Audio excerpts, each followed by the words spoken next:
Hi friends, Julie here, coming to you from the yoga space in Evansville, Indiana, the lovely Haney's Corner Art District.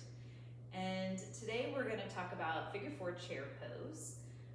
Figure four chair is a wonderful opportunity to create balance and strength, flexibility in the hip, a good stretch for piriformis, for the IT band, and low back. So wonderful hip stretch, and also creates a sense of support and strength through the standing leg. And as well as figure four is a fun and playful balancing pose, there's also an opportunity to move it into a hand balancing pose, flying pigeon. So we're going to be playing around with that as well. If you want to give it a try with me, find somewhere flat and sturdy or a mat that you can land your feet on. And we'll start out in a typical chair pose. So chair pose, I'm going to bring my feet together. You can gently slide the heels apart to align those heels behind the center toes. And then we're going to start to sit our weight back into the heels and reach the arms forward. Arms reaching forward will give you that opposite direction. So as you push back and reach forward, you find a center of balance. If it feels comfortable in your shoulders and you want to lift your arms all the way up, you certainly can. So this is Utkatasana, or a chair pose. We're going to move this into a figure four. So I'm going to bring my hands down to the center of the chest in prayer. Stand into my left leg, picking up my right leg at the same time.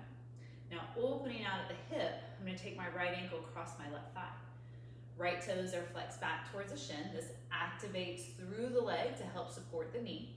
And then my weight again is going to shift back into my heel as I set my hips down and back. Working to get long in the spine. If I want a little bit more stretch in the hip, then I'm going to try to set those hips down a little bit lower. Now, not accessible to get low for everyone, so just be where you need to be in your hips today. Take a moment, find the balance, work to open across the collarbone, soften the shoulders away from the ears, and find a nice calm gaze and breath. We'll step our way out of that and switch the legs. So putting that right foot down, weight back into the heels if you want to shift it back into your chair pose. And then once again, figure four, so hands in prayer, we pick up the left knee. Left toes pointed back to the shin, cross that ankle over the right thigh, weight back in the right heel, begin to sit the hips down and back. Again, get as low as it feels all right for your hip, your spine. Finding one point of focus to help create that steady, calm balance. One more breath in, and breath out.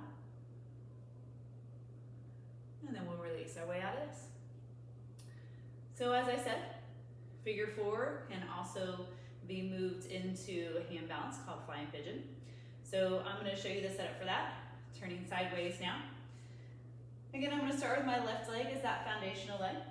So as I pick up the right leg, cross it over and find my figure four chair. Weight goes back into my left heel. Now I'm going to shift my hands down to the floor.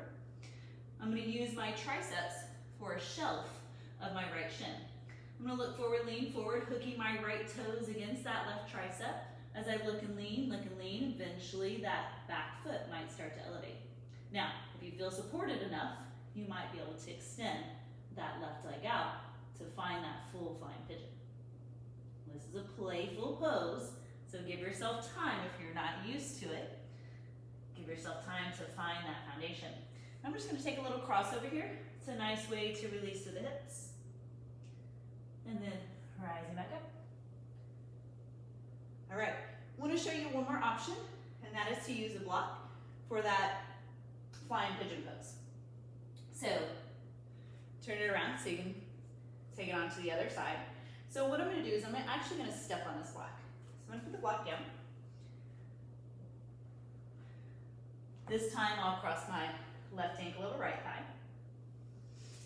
As I start to shift back, I'm going to hop up on that block. And that block is just going to help me to get more elevation for my hips. So if I have a hard time finding that lean forward, the elevation of the hips will create that added support. So as I look and lean, I'm going to point my elbows in, keep the collarbone nice and open. Maybe I can float that right foot.